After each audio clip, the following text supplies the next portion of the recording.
Welcome to the Content Amplified podcast, brought to you by Masset. Our goal is to help you get more from your marketing content. Each episode is a 10 to 15 minute interview with industry experts that share amazing insights to help you squeeze as much juice from your content as you possibly can. Here's today's interview. Welcome back to another episode of Content Amplified. Today I'm joined by Megan. Megan, welcome to the show. Thank you. Yeah, Megan, I'm excited. This is going to be a fun conversation. Even just the few minutes beforehand we were talking, I'm already excited to dive in. But before we do that, let's get to know you. Let us know a little bit about your background and work history. And then our favorite question is, what do you love about content and marketing? Sounds good. Well, my name is Megan Norman. I'm Vice President of Brand for Zen Media. We're an end-to-end marketing agency, so we do everything from search marketing, social media marketing, content marketing, obviously, PR, really the whole scope of marketing. I got my start as a writer. So my background is in writing. I worked in writing and publishing. I taught English for a while. And where I moved into marketing was largely due to my interest in what drives people, what makes people want to read a piece, what compels them. And that sort of shifted into why people buy what they buy.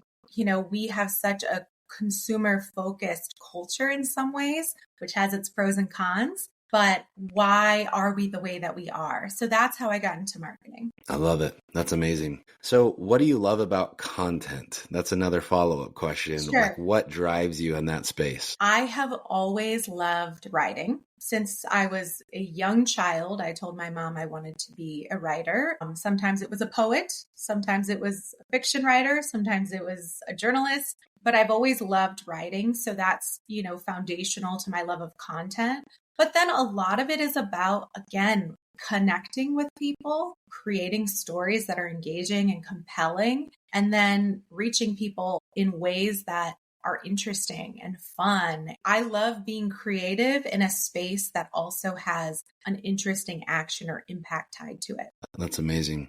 Well, Megan, I am fascinated by the subject we're going to talk about, and it's really how to understand today's decision makers.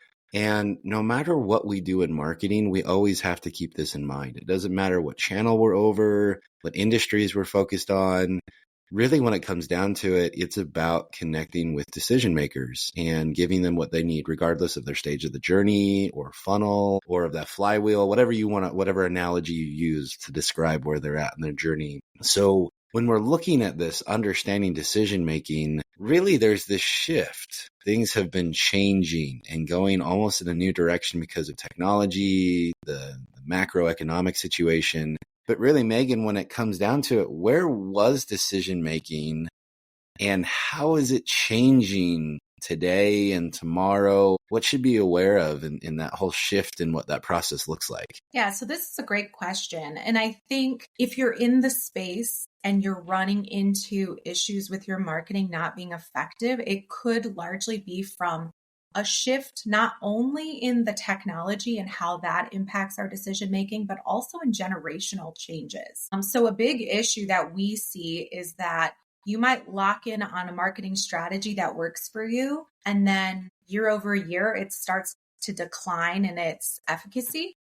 And that's largely because of the nature of generational changes, right? So millennials are actually becoming the most powerful B2B buyers. And that surprises people. And I think a lot of people still think of millennials as being in their 20s, young, maybe irresponsible, as sort of those stereotypes. But the truth of the matter is millennials are in their 40s, they're in their 30s, they have 10, 15, 20 years experience. So they're moving into these decision-making roles, whether it's a director or a VP, a manager. So that's a big shift. Millennials are very different than the baby boomer generation and even the Gen X generation. I think we all know millennials hate getting on the phone. They hate it.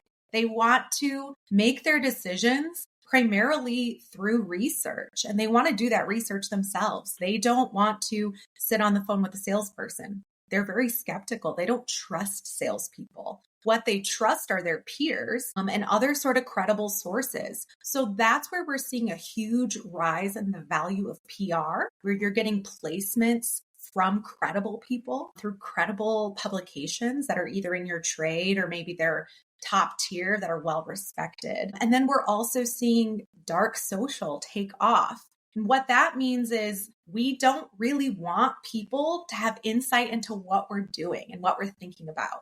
We don't comment for the most part on other people's social media posts, certainly not with businesses unless we're complaining. We don't even like posts as much as we used to. And that's because millennials are skeptical and they're private and they see some of the fallout from being too open on social media, right?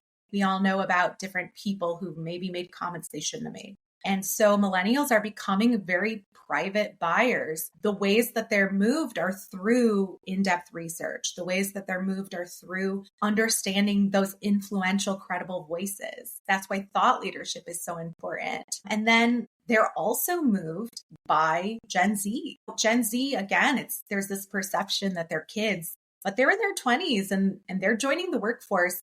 And if you think about who you ask to research a tool, I don't have time to research a tool, but I do have employees, smart, engaged employees who know a lot about technology.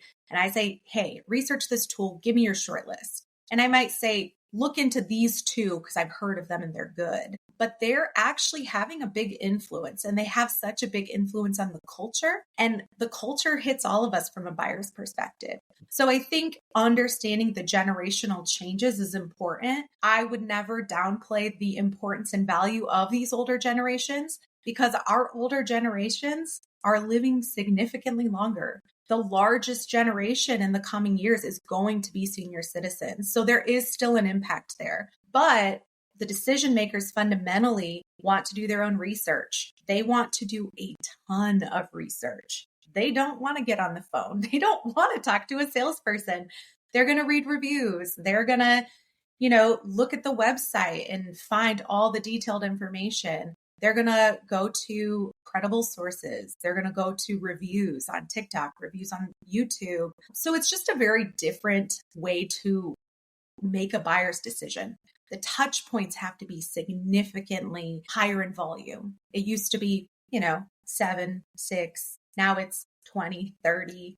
And that's just due to the fact that you've got a discerning audience who doesn't want to get on the phone. So that's a huge difference. I would say the way we search is different because of that desire to do in-depth research. So we're not necessarily always going to Google. Now, Google's incredibly important. All search engines are. We're still fundamentally hitting Google at some point, but we search through social media. We look up, hey, this software seems okay. I'm going to look it up on YouTube and watch some demos. I'm going to watch a couple of reviews. If you're a B2C buyer, TikTok is huge for reviews. So that's another area, and B2B is going to get there. It just is. We know that. So you have to think about research on all levels. And then AI, that's going to be a huge one too.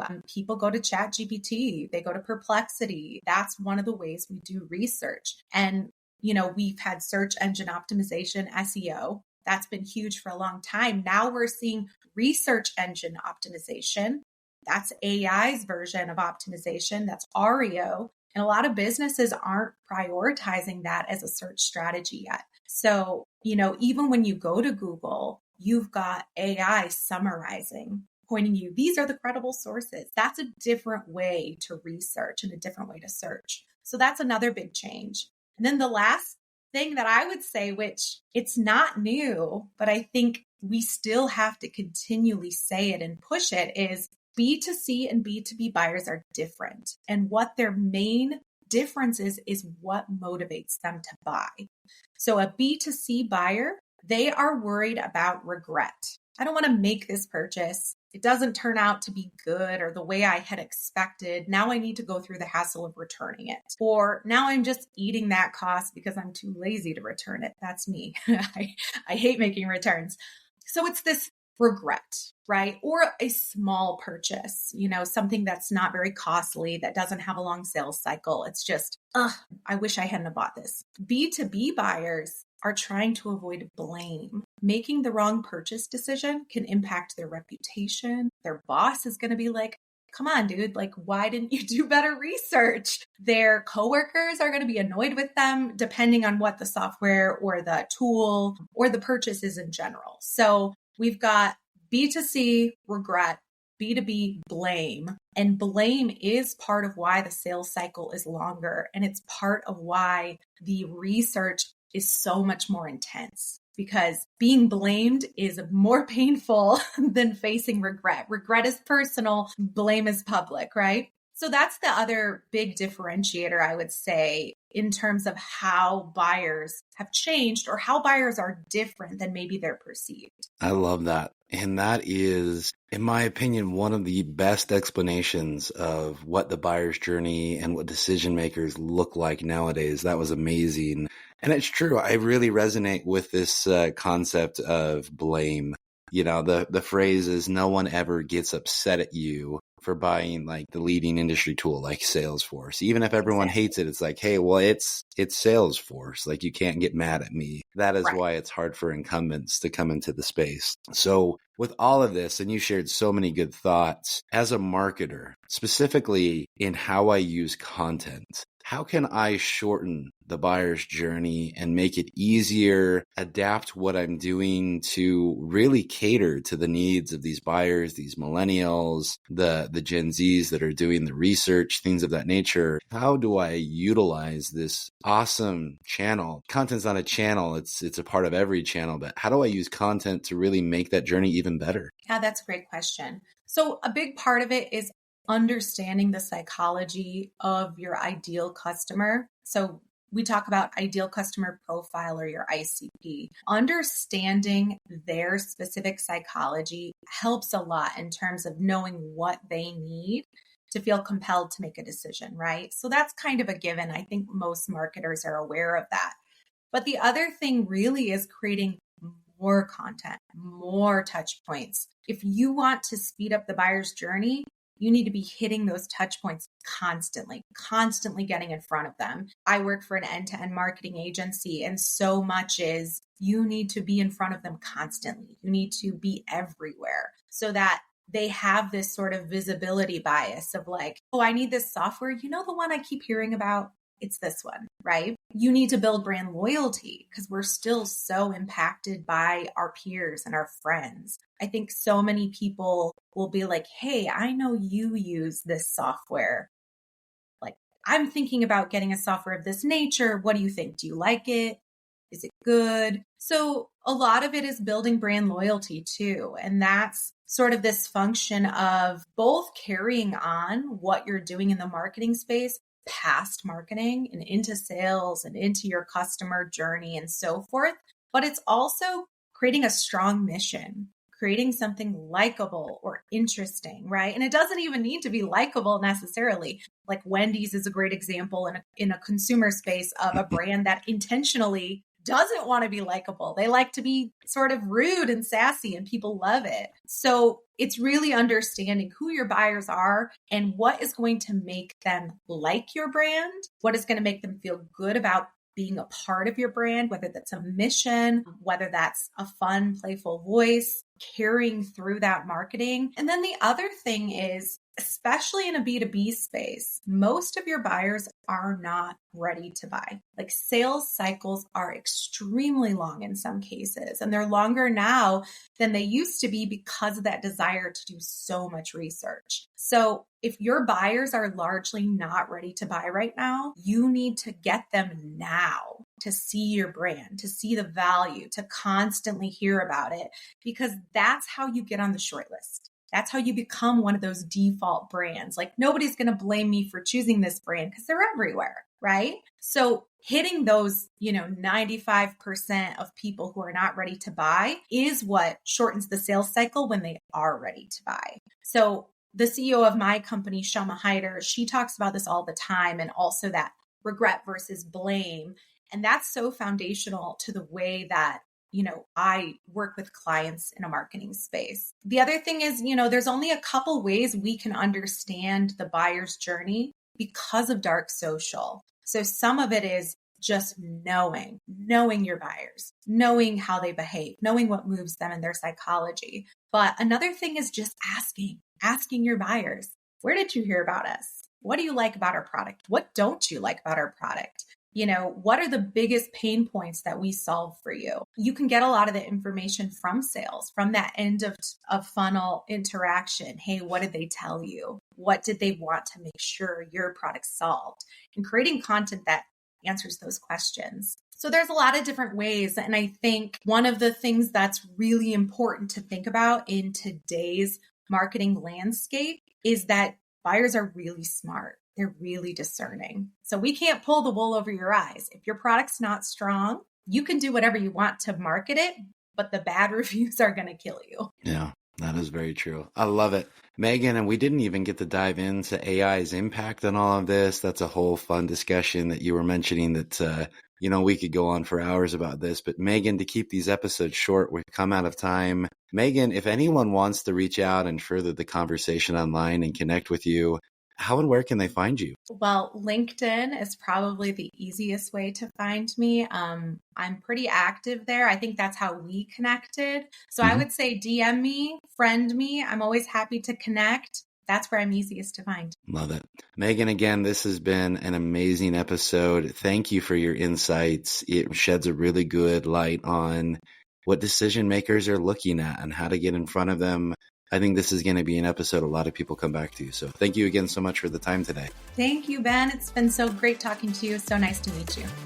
Thank you for listening to the Content Amplified podcast. Please subscribe and leave us a review.